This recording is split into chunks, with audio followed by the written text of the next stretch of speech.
Ciao, buonasera a tutti, ben ritrovati su Apocalissi in salotto. Ciao Fabio, Ciao, benvenuto.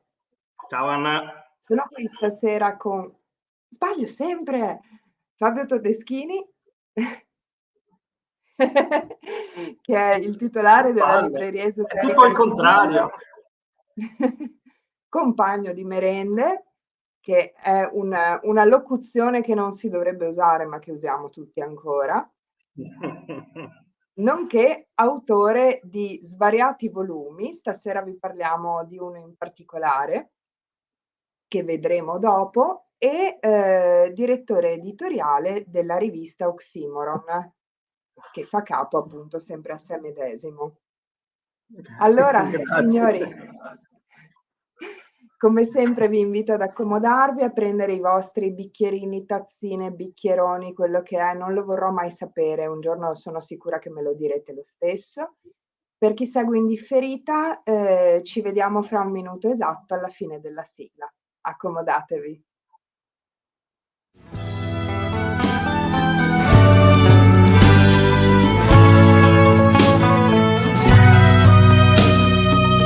Sono sorella degli antichi re che mi esiliarono. La loro guerra di millenni io turbai. Giù negli abissi mi cacciarono e i mari attraversai. La notte ombrosa è il mio mantello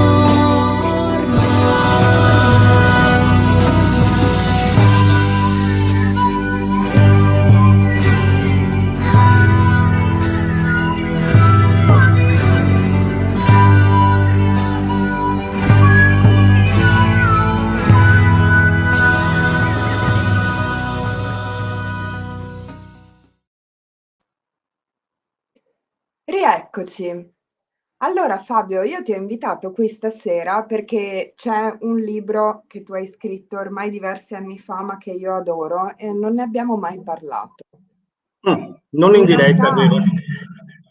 infatti, in realtà, vabbè, a prescindere dal fatto che dovete sapere che Fabio Todeschini potrebbe scrivere anche la lista della spesa e vi piacerebbe lo stesso perché ha un modo di scrivere veramente coinvolgente. In questo libro in particolare tu affronti un tema che è molto particolare perché ci parli del profeta verde e lo Yes. fai prendendo a prestito due figure di due tradizioni che sembrano lontanissime fra di loro, perché una è Al-Qidr, che troviamo nel Corano, e l'altro è niente poco di meno che Tom Bombadil del Signore degli Anelli, Il nostro eroe. che se non lo conoscete è perché avete visto il film e non avete letto il libro. Ma Sì. zio Fabio stasera rimedierà. Quindi hai voglia di introdurci a questa visione del profeta verde e alle due figure che tu analizzi innanzitutto, così entriamo bene nella materia? Certo, allora, ciao Diana. Allora, prima di tutto, sì, io prendo ad esempio due figure, l'ho fatto anche per l'estrema divergenza che c'è tra questi due personaggi, i due testi che ovviamente sono distanti ideologicamente nel tempo e nello spazio, però in realtà avrei potuto benissimo prendere altre figure volendo, perché come vedremo il profeta verde è un'entità che è un'entità multipla, che compare e scompare per poi riapparire nella mente umana e di conseguenza nelle creazioni della mente umana. Non soltanto la letteratura naturalmente, ma in tutta l'arte. Sì, nel Verde Cammino, il libro che ho scritto ormai, credo nel 2016, quindi un bel po' di tempo fa, porca miseria, esamino però, decido di esaminare un po' per passione personale, sono sempre stato un grande fan di Tolkien naturalmente, e considero il Corano come uno splendido libro di poesia, tra l'altro, pieno di luci e di tenebre, è un libro talmente, come dire, che potrebbe essere studiato veramente dal punto di vista esclusivamente poetico. Scelgo però appunto queste due figure perché mi sembrano le più emblematiche di un'idea, di un'entità che risiede nell'uomo, risiede nel cuore e nella mente dell'uomo. Il profeta verde, l'agente verde della natura, cioè quella scintilla intuitiva che conduce all'iniziazione, perché il profeta verde è l'agente, il santo iniziatore per eccellenza. Cioè, questa è la sua funzione, è colui che conduce il discepolo all'iniziazione. Però c'è un grosso ma, e riguarda la parola stessa iniziazione, perché quando noi parliamo di iniziazione non dobbiamo fare riferimento a quella tradizionale quando parliamo del profeta verde, ma di un'iniziazione del tutto extra tradizionale, quindi non la chiamo parallela, ma non può essere assolutamente paragonata all'iniziazione canonica, quella che si ritrova, non lo so, nei grandi ordini esoterici o nelle scuole misteriche del passato. L'iniziazione che il profeta verde conferisce viene conferita soltanto a chi non può o non vuole avere un maestro, non vuole sottomettersi all'autorità di un maestro. Nel sufismo queste persone vengono chiamate gli afrad, i solitari, i folli, le persone che comunque vivono ai margini della società in molti casi, o che comunque potrebbero anche essere state rifiutate in certi casi da un iniziatore canonico ortodosso, per così dire. Quindi essere discepolo di Al-Khidr e eventualmente anche di Tom Bombadil significa non avere un maestro, ma seguire quel maestro che sorge nel proprio cuore, nel momento in cui si scatena questa verde scintilla, che poi è il motore stesso di tutta la natura. Se esaminiamo i due libri, e io lo faccio nel mio saggio, in maniera direi anche breve, però molto approfondita, e chi ha letto Il Signore degli Anelli e chi ha letto i due libri se ne accorgerà, i brani in cui compaiono questi misteriosi personaggi sembrano quasi essere stati estrapolati, oppure sembrano un fotomontaggio quasi del testo, ok? Non sembrano fare parte della storia. La 18ª sura del Corano, quando Mosè e il suo garzone cercano la confluenza tra i due mari, di cui dopo parleremo, e in cui compare appunto questo misterioso personaggio, Al-Khidr, e i due capitoli in cui compare, due brevi capitoli in cui compare Tom Bombadil del Signore degli Anelli, sono veramente, sembrano veramente un fotomontaggio, insomma, una storia nella storia, quasi fossero stati incollati dopo, quasi come se l'autore non sapesse quello che stava facendo. E in quel momento negli autori stava agendo il profeta verde e lo ha semplicemente riportato nelle rispettive opere. Okay? Quindi si può anche da questo dedurre che chiunque sia iniziato, diventi discepolo di Al-Khidr, del verdeggiante, perché Al-Qadir significa per l'appunto letteralmente il verdeggiante, assume su di sé un cammino che è veramente extra tradizionale, che esula da quella che, non lo so, Guénon o altri autori tradizionalisti chiamavano appunto la tradizione primordiale, quella che ha una sua diretta filiazione con un principio, con un archetipo che governa l'universo. Queste entità sono sulla Terra, ma contemporaneamente al di fuori della Terra. Sono nell'uomo, ma contemporaneamente al di fuori dell'uomo. Okay? Proprio per questo si trovano, possono essere trovati in luoghi extradimensionali. Prima ha citato la confluenza tra i due mari, che molti naturalmente cercano di identificare in un luogo fisico, ma si tratta di una dimensione che sta al di là di tutte le altre dimensioni. È quello che viene chiamato istmo, cioè un punto di congiuntura tra due dimensioni, un varco, di cui Al-Khidr è il custode. In quel varco si trova il segreto di tutta la vita, e vedremo poi anche come l'acqua è un tema dominante in entrambe le opere, perché in quel punto, in quell'istmo, in quella soglia, sgorga la fontana dell'immortalità. E eccola qui. Scusa, non ho resistito.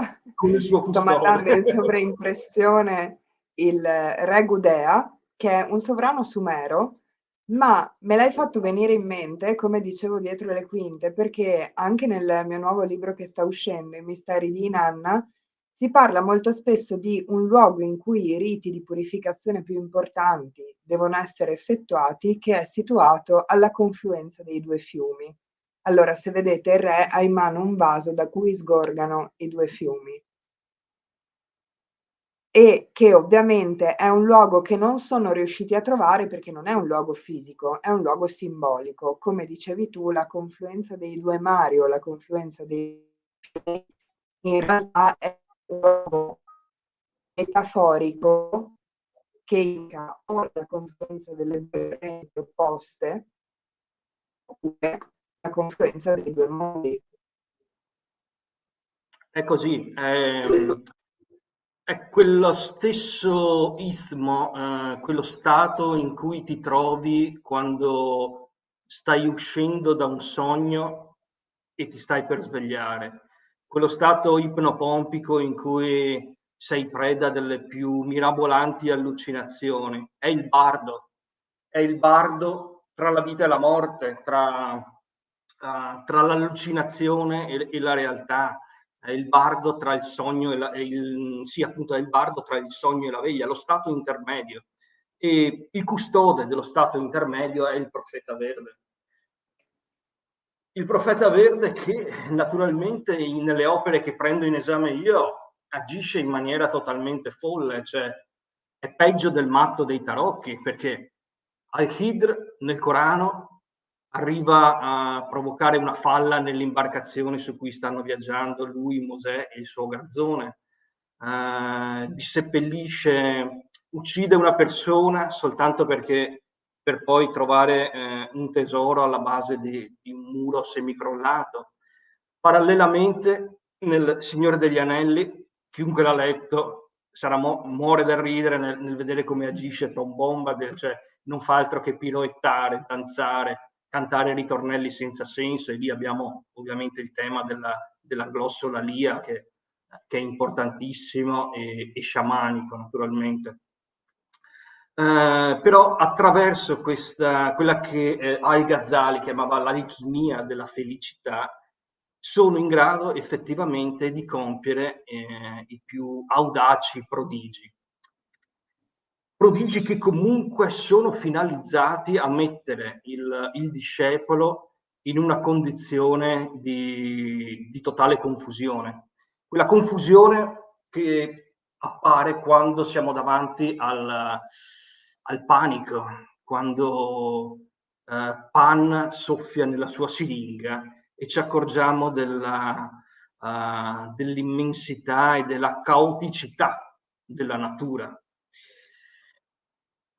Un caos che è ovviamente nigredico, perché poi naturalmente parlando del profeta verde, parliamo anche di una specifica fase alchemica, no? La viriditas, che succede alla nigredo, una fase che pochi tengono in considerazione, ma in realtà è una perfetta metafora della crescita vegetale. La pianta nasce nell'oscurità, il seme si sviluppa nell'oscurità e solo successivamente diventa verde, il verde virgulto, che poi ascende verso l'albedo, verso la luce.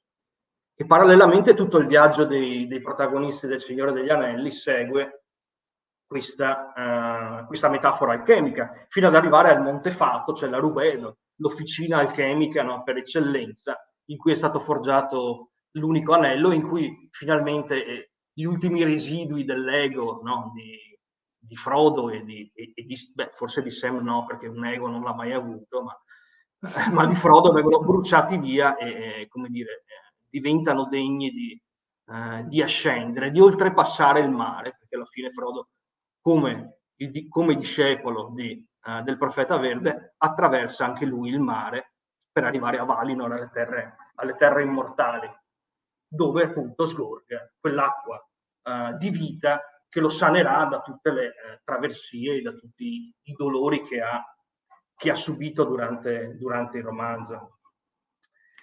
Quindi dicevi anche prima, dietro le quinte, che in questi due personaggi noi vediamo in sostanza i custodi dell'acqua di vita, ma anche i custodi di una certa legge naturale che noi vediamo solamente nella sua manifestazione materiale, ma che in realtà diciamo che opera e si svolge per lo più in segreto, cioè nell'immanifesto, nell'invisibile.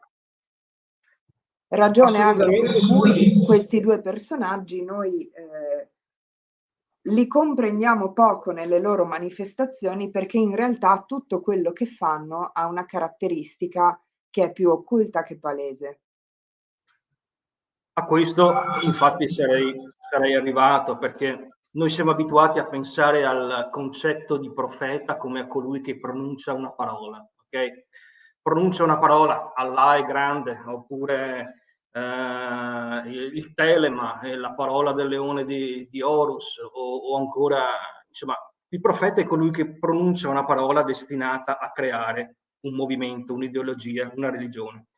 Ma qui abbiamo a che fare con il profeta occulto, che non pronuncia parola, agisce nel silenzio, perché si è completamente identificato nel Tao primigenio, il Tao di cui nulla si può dire, perché nel momento in cui lo nomini il Tao svanisce. Il Tao è al di là della parola, il Tao è quello che trovi, quell'indicibile che trovi alla confluenza tra i due mari. E la grande metafora sufica, naturalmente, è quella di discendere il fiume della vita fino a perdersi nell'oceano. Questo lo vediamo in entrambe le opere. Tom Bombadil, in una famosa raccolta di poesie di Tolkien, che se non vado errato precede il Signore degli Anelli, è intitolata appunto Tom Bombadil va in barca. Ovviamente gli succedono delle cose allucinanti e assurde, divertentissime, ma comunque discende il fiume fino a giungere al mare. La stessa cosa fa Al-Kidr, o fa fare Al-Kidr piuttosto ai suoi compagni. Il senso è perdersi oltre l'unità, è il fanà sufico in cui il soggetto cessa di essere e rimane soltanto l'assoluto. Quindi sostanzialmente... Ecco, scusa, per chi non conoscesse il sufismo, vuoi dare 2 indicazioni di massima su questo pensiero, su questo percorso? Allora, il sufismo generalmente viene considerato una forma di misticismo che quasi sempre ha origine in ambito islamico. Io naturalmente sostengo che sia molto precedente, che abbia le sue radici, ma del resto nella pratica sciamanica, ma del resto tutte le manifestazioni della spiritualità umana hanno le radici più profonde nella pratica sciamanica. Il sufismo non è molto conosciuto in Italia, e questo da libraio posso dirlo tranquillamente, perché meriterebbe sicuramente una maggiore conoscenza, anche a livello proprio testuale. Però è un insieme di concetti e di idee che possono portare veramente lontano, possono portare veramente ai confini dell'universo ed oltre, come vedremo, perché la via prosegue senza fine, sempre. Questo è anche un altro concetto fondamentale, perché nell'iniziazione tradizionale noi siamo abituati ad avere degli step ben precisi. Entriamo come compagno, come apprendista, raggiungiamo un determinato grado, abbiamo delle tappe, ok? E abbiamo un fine specifico. Qui non c'è alcun fine, perché la via, perché questa iniziazione è perpetua, è congiunta con l'assoluto. E significa sostanzialmente compiere quella che è una progressione, ma contemporaneamente una regressione. Noi andiamo ai confini dell'universo, quindi andiamo avanti nello spazio, ma indietro nel tempo contemporaneamente, fino a giungere a quelle singolarità primordiali, quei varchi primordiali che esistono dall'inizio dell'universo, per oltrepassarle ed andare ancora avanti in altri mondi continuamente. Questo è il senso, ovviamente tradotto in parole e quindi spoliato della sua grandezza, l'insegnamento del profeta verde. Un insegnamento che, come dicevo, ha delle valenze sciamaniche. Quello che ho appena detto lo potete trovare nel famoso capitolo in cui Tom Bombadil ospita i 4 hobbit a casa sua. Inizia a raccontargli delle storie apparentemente idiote, gli parla, non so, delle abitudini dei tassi o delle abitudini degli esseri comunque che vivono nella vecchia foresta, ok?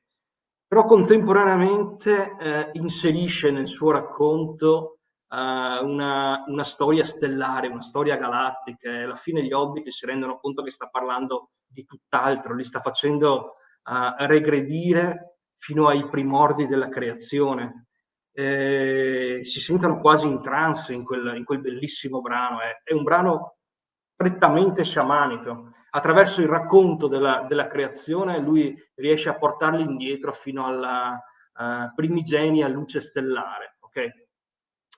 Quindi c'è sicuramente una valenza sciamanica sia nel profeta verde, che poi è il santo iniziatore del sufismo per eccellenza, e lo sciamanesimo così come noi lo conosciamo a livello antropologico e storico-religioso. Anche perché, se non ricordo male, vado a memoria, gli Hobbit a un certo punto durante il racconto di Tom Bombadil si guardano in faccia e si rendono conto che questo qua ha visto praticamente il primo mondo. E non sanno neanche di che razza sia, non se lo sanno spiegare, perché è una specie di jolly. Non lo sapeva neanche Tolkien, non lo sapeva neanche il suo creatore.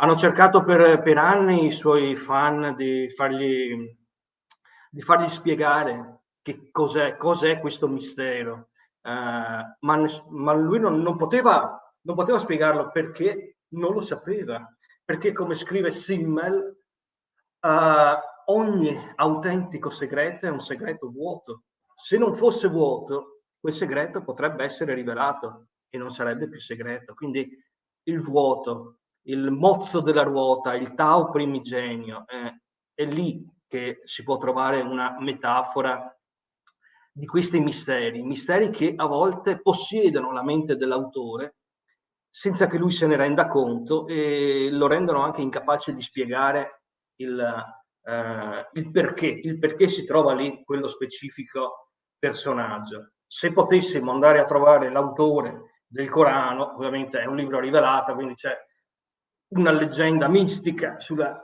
dettatura del Corano a Muhammad, ma qualche essere umano ha scritto quelle righe, ok? E di conseguenza noi, volendo, potremmo andare a trovarlo e chiederglielo, ma lui non saprebbe risponderci, perché ha piazzato Al-Qadir, il verdeggiante, in quella confluenza, in quel punto, con quei personaggi che lo cercano e poi si pentono di averlo trovato, naturalmente, perché riescono a capire soltanto in seguito quanto le sue azioni assurde che apparentemente sembrano quelle dell'apparizione del trickster, no? Nella mitologia, eccetera, siano veramente iniziatiche.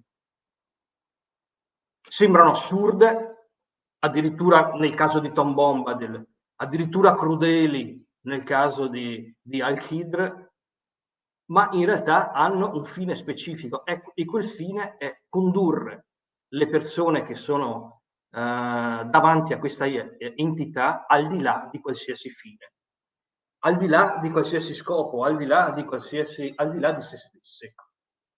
E questa è la grandezza del Profeta Verde. Che poi Qualcuno mi chiederebbe, credo, se noti dei parallelismi con il Volto Verde di Meirink.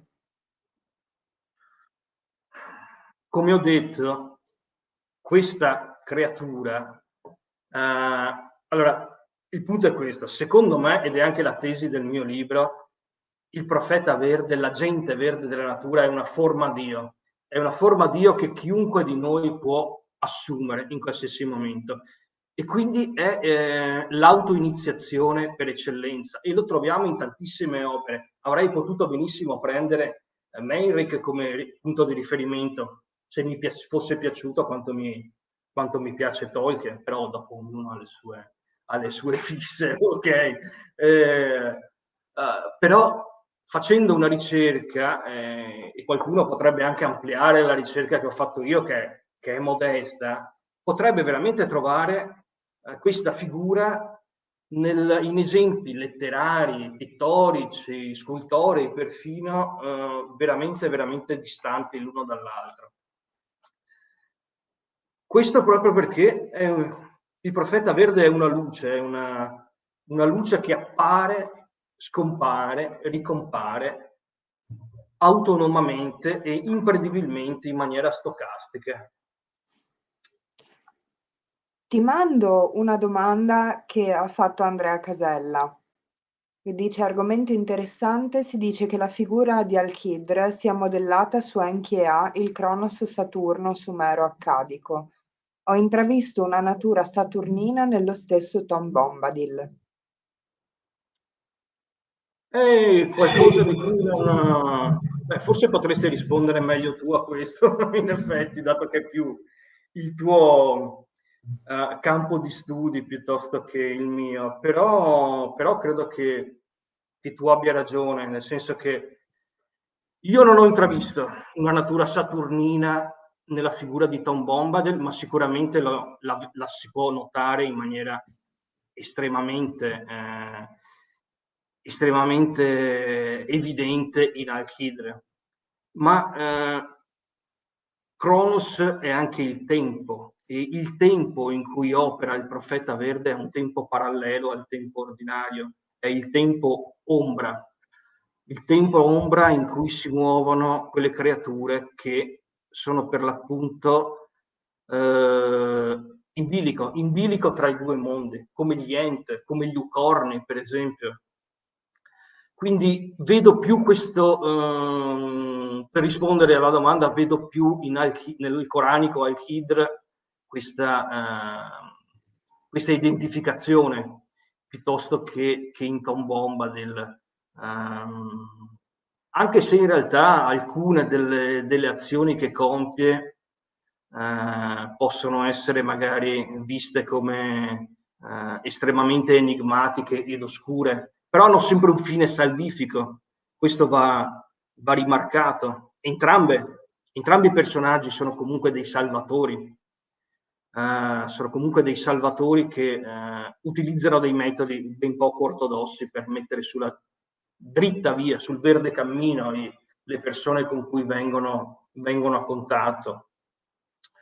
Però sicuramente vedo più dei parallelismi con la figura di Al-Khidr.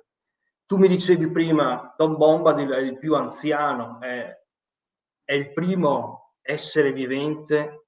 Lui dice: io ero qui prima che cadesse la prima goccia di pioggia, prima che iniziasse la luce stellare, ero qui prima degli Elfi, sono sempre stato qui.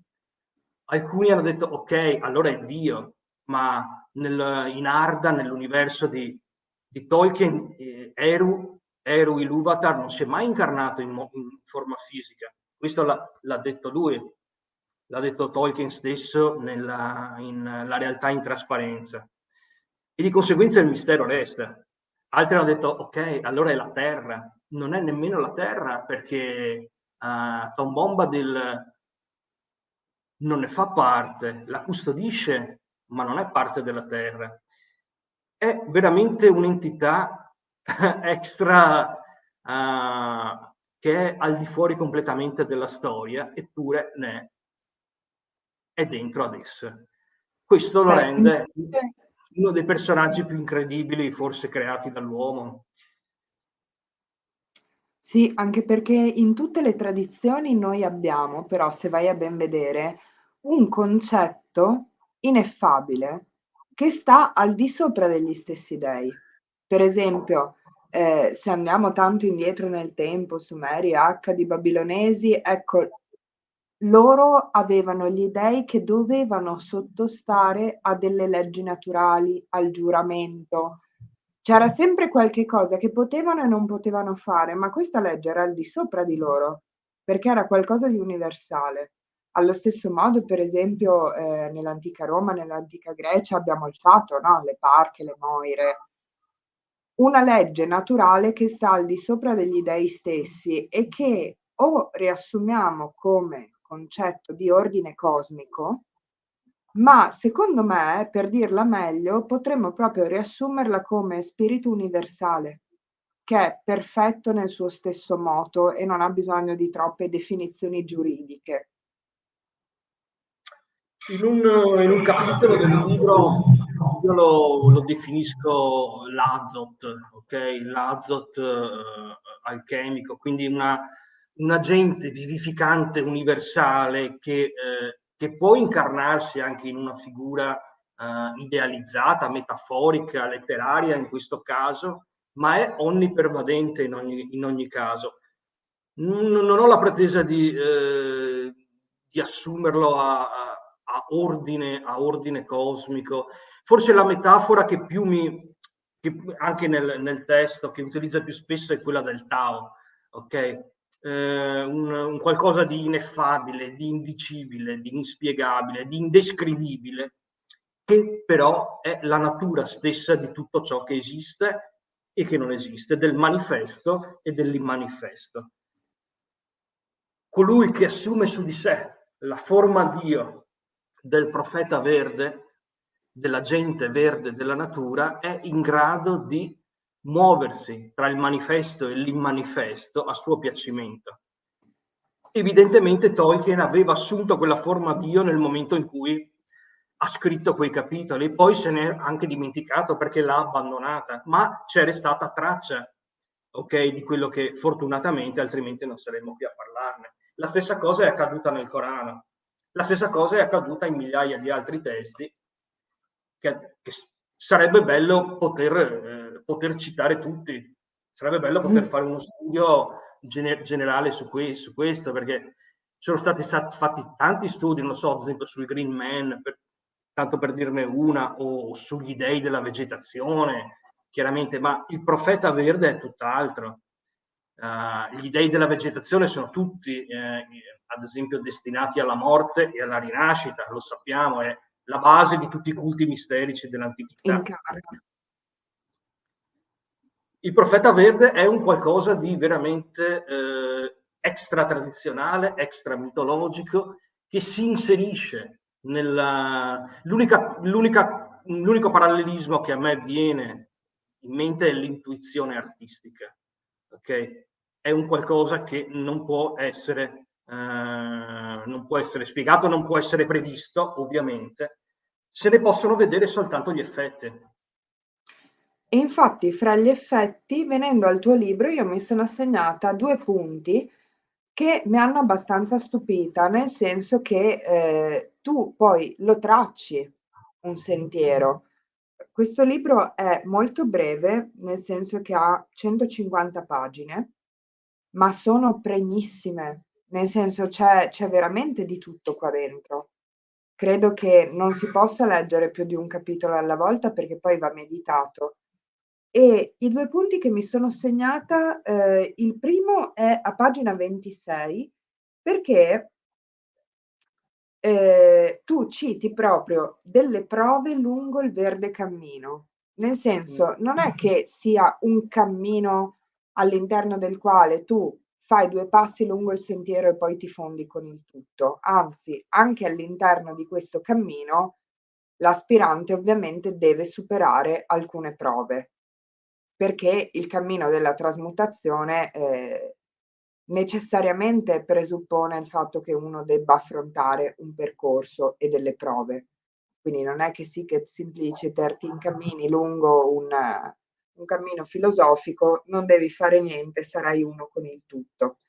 E a proposito delle prove lungo il verde cammino, tu dici che è importante ricordare l'aspetto solare e paragoni questo aspetto solare alle aquile di Tolkien. E fai un parallelismo molto interessante fra le aquile di Tolkien e il regime della luna ermetica, che in alchimia indica le successive sublimazioni e che è designato con la definizione tecnica di operazione delle 9 aquile, da cui poi potremmo fare tutti dei parallelismi con il regime delle aquile del buon Filalete. Tu le enumeri anche, quindi direi che siamo a posto. E fai un altro parallelismo molto interessante dicendo che queste 9 sublimazioni si oppongono alla continua tendenza della pietra a scurirsi nuovamente per l'effetto dei 9 Nazgûl, che è un po' quello che è scritto all'interno della porta ermetica di Roma. Esattamente, sì. È ovvio che Tolkien doveva avere una conoscenza approfondita dell'alchimia, altrimenti non avrebbe messo questi segnali che sono anche abbastanza evidenti. Sì, io li ho rimarcati, però chiunque si interessi di alchimia, l'operazione delle 9 aquile l'ha sentita nominare.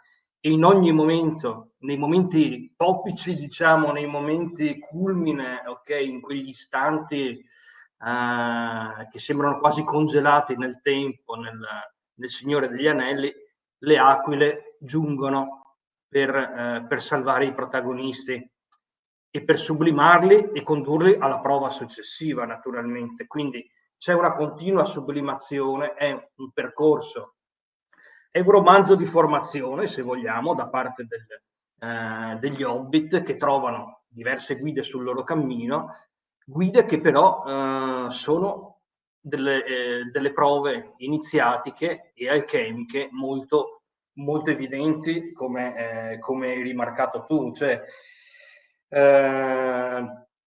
ed è altrettanto chiaro che la materia, come tutti sanno, ha una tendenza magnetica ad attirare colui che tenta di elevarsi oltre essa e riportarlo giù.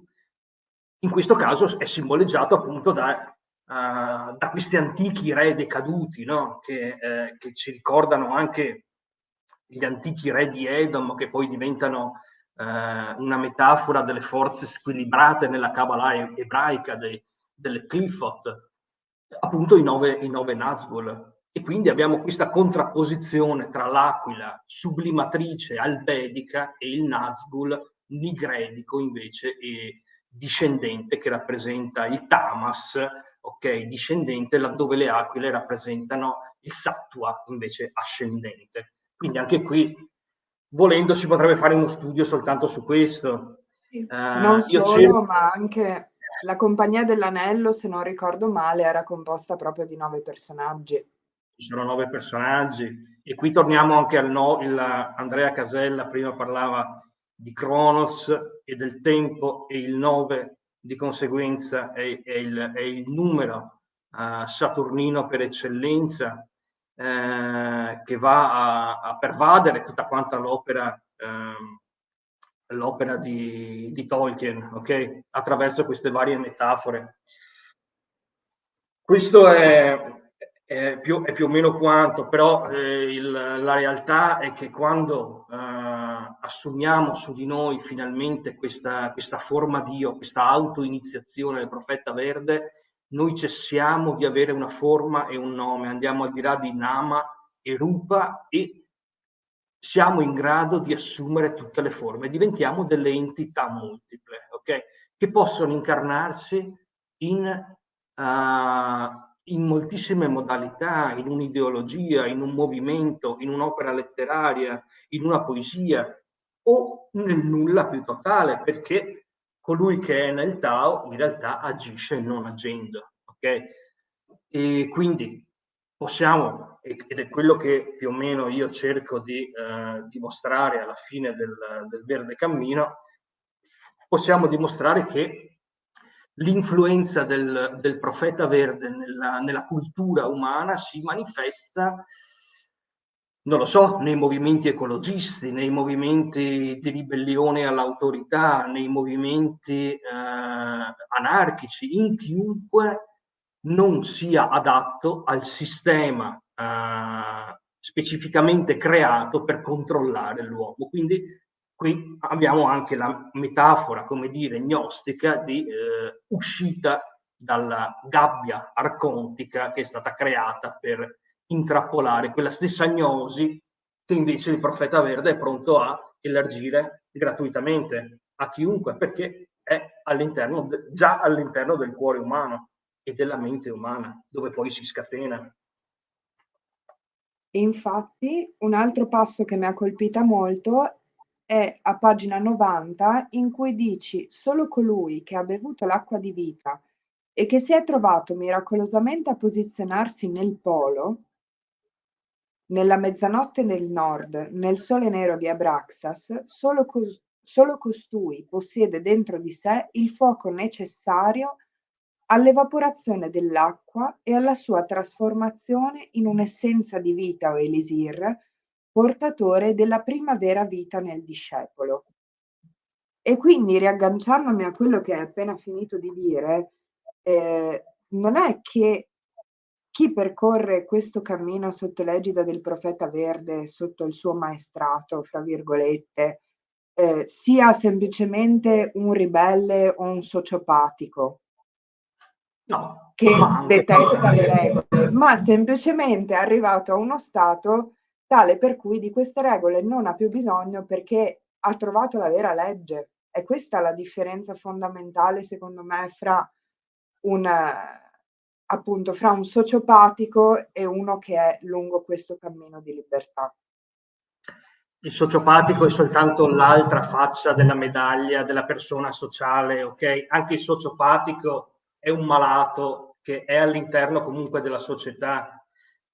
Colui che invece diventa discepolo di Al-Khidr, del profeta verdeggiante, è andato oltre il concetto stesso di società. Okay? Ha eliminato quell'astrazione dalla sua mente, quel fantasma, perché società è una parola e tutte le parole sono di fatto astrazioni che raramente o anzi direi mai definiscono quello che vogliono indicare. Noi siamo un insieme di individui, ognuno con i suoi scopi, le sue ispirazioni, i suoi desideri. Per comodità diciamo che siamo una società, ma la società è una parola, è un fantasma che vive nella nostra mente, così come vivono nelle nostre menti altri fantasmi, altre idee. Stirner diceva: svegliati uomo, la tua mente è piena di fantasmi. Questo vento, questo tornado verde che sorge dalla natura stessa, spazza via queste astrazioni, queste eteree figure fantasmatiche per l'appunto. Ma questo non significa essere necessariamente appunto uno psicopatico, perché il sociopatico, ripeto, non è altro che l'altra faccia della medaglia del banchiere, del libraio, dell'avvocato, di qualsiasi altra persona sia all'interno di questa società e ben incasellata in essa. Il discepolo del profeta verde ha semplicemente superato questa astrazione, non ne ha più bisogno e di conseguenza non può darsi a un'iniziazione tradizionale, non può più. Non può darsi a una scuola, non può darsi a un'accademia, non può darsi a un ordine occulto, per quanto tradizionale e ortodosso esso sia, dalla massoneria a qualsiasi altra organizzazione definita tradizionale. Deve cercare qualcosa di oltre. E questo oltre è dato dal santo iniziatore che dimora nel cuore stesso dell'uomo e che soltanto alcuni sono in grado di trovare. A volte lo trovano e poi lo perdono. Nel caso di Tolkien l'ha trovato, l'ha perso, e quando la gente è andata a chiedergli finalmente: ma che cosa avevi nella testa quando hai scritto quei 2 capitoli? Lui non è stato più in grado di rispondere, è stato quasi posseduto da questo tornado che poi l'ha abbandonato, lo ha lasciato di nuovo nel suo studio di Oxford. Scusate, ma mi verso un altro goccetto di acqua tonica. Questo è il verde cammino che non ha naturalmente una fine. Ogni fine si dilegua nell'orizzonte, è quello che Rimbaud diceva essere l'eternità ritrovata, che non è altro che il sole quando si mescola con il mare. Non so più se sono in trasmissione, perché vedo soltanto me stessa, ma eventualmente continuo a parlare, magari Anna mi fermerà se sto parlando da solo. E di conseguenza colui che si dà a questo, chiamiamolo discepolato, è in grado di passare dall'unità alla molteplicità in maniera indipendente da qualsiasi regola esterna, da qualsiasi legge prestabilita.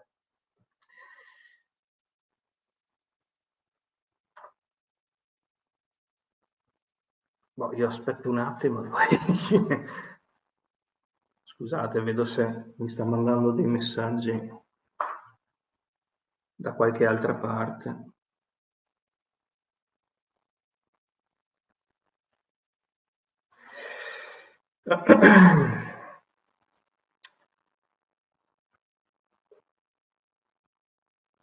Comunque è un viaggio che è destinato a non avere un vero e proprio veicolo. Una cosa interessante che forse non ho citato prima è il concetto della barca. Nella poesia di Tom Bombadil Barca di Tolkien, lui si trova a dover riparare una vecchia barca. Nel Corano invece Al-Khidr la fora. Quindi abbiamo un'altra connessione attraverso i secoli del concetto stesso di barca. Ragazzi, è successo qualcosa di orribile, non so se siete ancora lì, mi è saltata la di casa.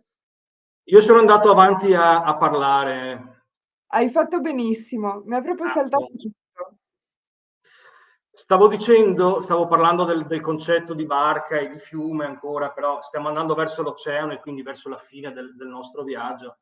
Dicevo che una connessione interessante tra i 2 libri è nel concetto del veicolo, cioè nella poesia Tom Bombadil va in barca, lui si trova a dover riparare la chiglia della barca, ok? Nel Corano Al-Khidr invece la fora apposta. Quindi abbiamo ancora questa strana connessione tra i 2 libri, quasi come se non avere un veicolo e avere un veicolo sia ininfluente, ok? Quindi ci sono attraverso i secoli delle strane connessioni tra questi 2 libri che non lo so, almeno nella mia esperienza e nei miei studi non erano ancora state esaminate, però andrebbero esaminate con maggiore attenzione e in modo più approfondito di quello che ho fatto io, secondo me. Direi che per il tempo che avevamo a disposizione sei stato ampiamente esaustivo. Se volete approfondire la questione, io ve lo consiglio.